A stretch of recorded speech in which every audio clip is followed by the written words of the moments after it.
vous remercie pour votre présence ici, qui est le témoignage absolu de votre engagement militantiste pour l'enracinement de la démocratie dans notre pays, le Togo.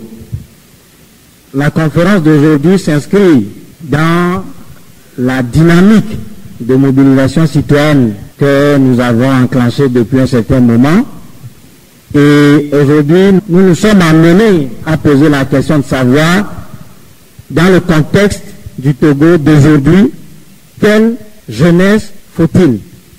À notre avis, cette question est essentielle, fondamentale, parce qu'elle nous permettra non seulement de définir le profil de la jeunesse, mais aussi elle nous permettra d'élaborer les stratégies pouvant nous amener à une libération totale de notre pays.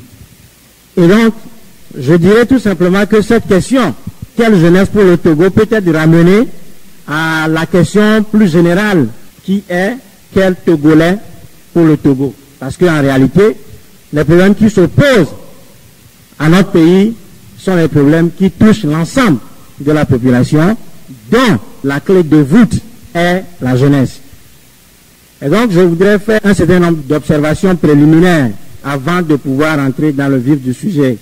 Je voudrais avant tout essayer de définir la jeunesse comme une étape de la vie caractérisée par la virilité, le courage, l'engagement, l'espoir, l'énergie, la détermination, les prises de risques et l'esprit d'initiative.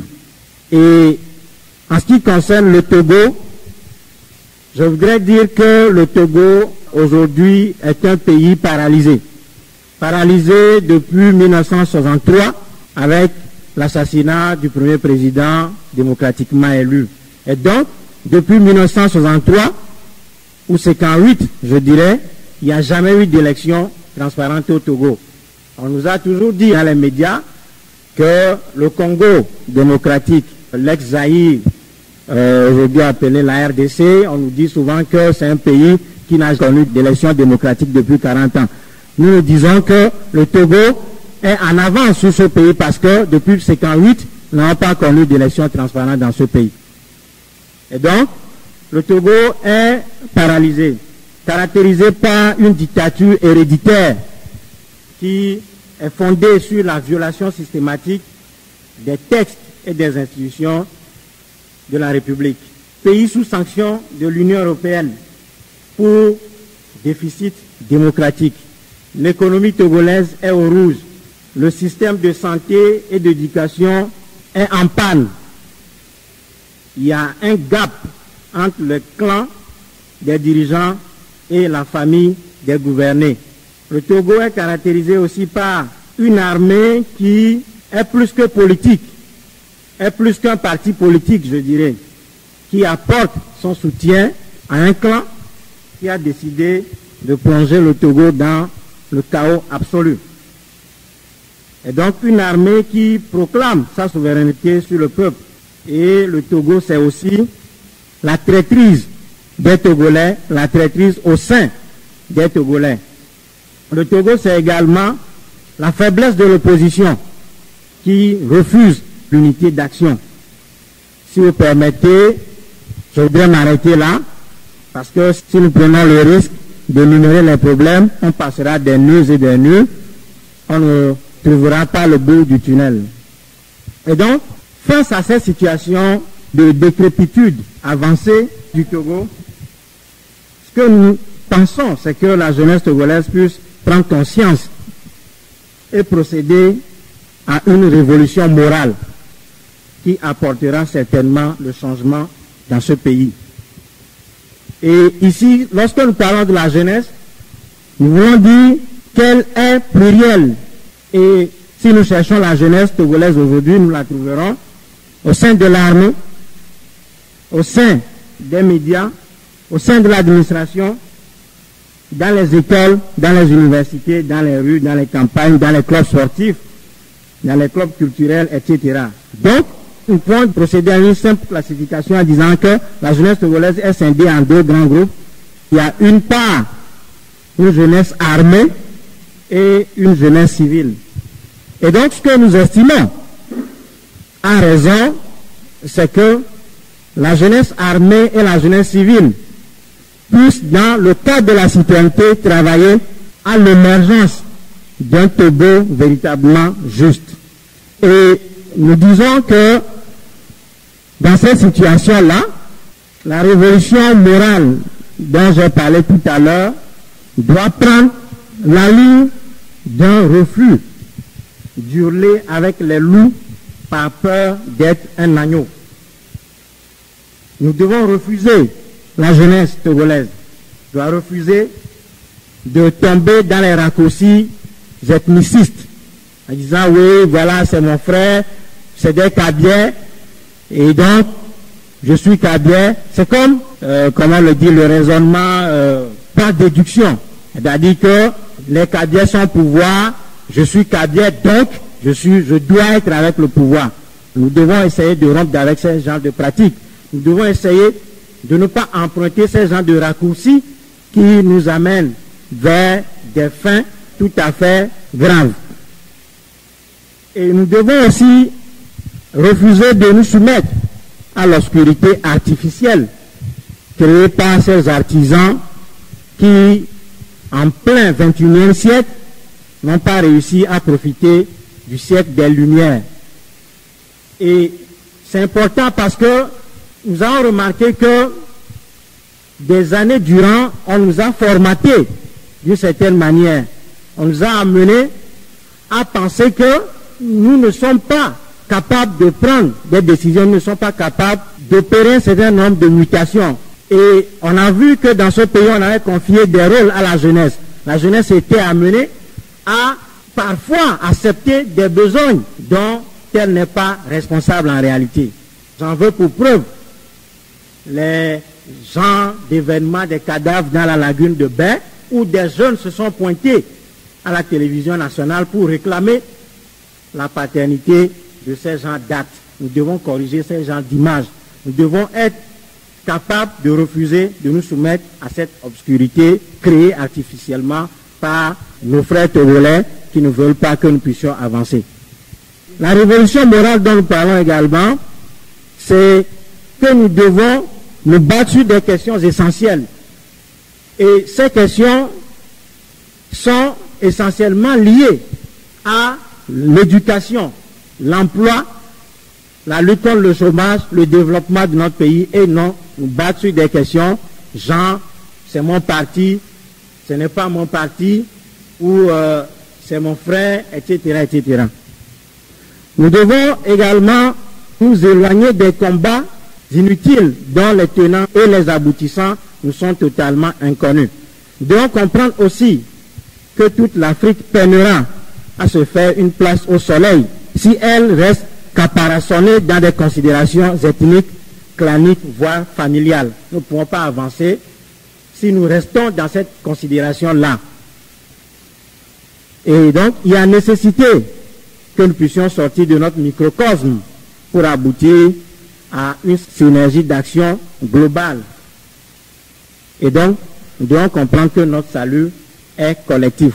Nous ne pouvons pas nous isoler pour espérer libérer le Togo. Et tout ceci ne se fera que lorsque nous aurons un leadership nouveau fondé sur la conviction et non sur la force brute. Et nous devons nous tenir prêts pour tout appel citoyen, car la jeunesse est l'épine dorsale de la société, donc elle doit être l'avant-gardiste de tout mouvement de libération et de démocratisation. Et nous devons comprendre aussi que le chemin ne sera pas facile pour nous.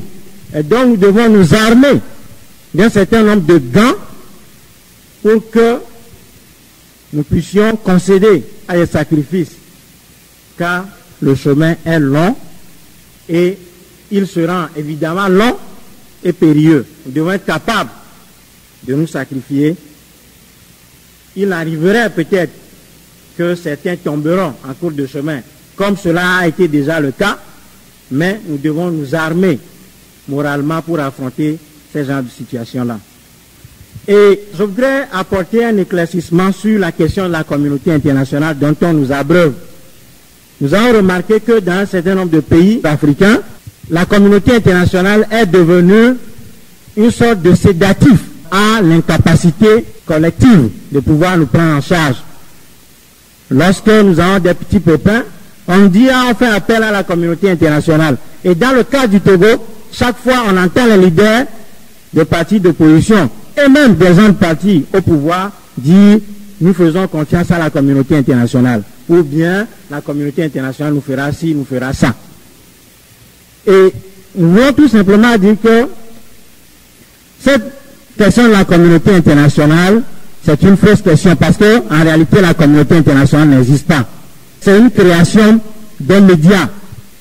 Parce que quand on dit la communauté internationale en réalité, cela devrait rassembler l'ensemble des pays du monde. Mais ce qui est difficile à accepter, c'est que la communauté internationale est réduite à quelques 2, 3, 4, 5 pays puissants qui prennent des décisions et qui morcellent le monde en fonction de leurs intérêts. Et donc nous devons intégrer cette dimension dans notre démarche afin que nous ne puissions pas nous faire séduire par le champ de ces signes qui, étant dans l'incapacité totale, nous disent nous attendons la communauté internationale, nous allons faire ci, nous allons faire ça avec la communauté internationale. Nous devons comprendre que notre lutte doit être fondée sur les énergies endogènes. Nous devons comprendre que c'est nous-mêmes qui devons être les acteurs de notre devenir. Dans le cas contraire, nous nous sommes soumis à la communauté internationale. Nous avions vu ce que ça a donné.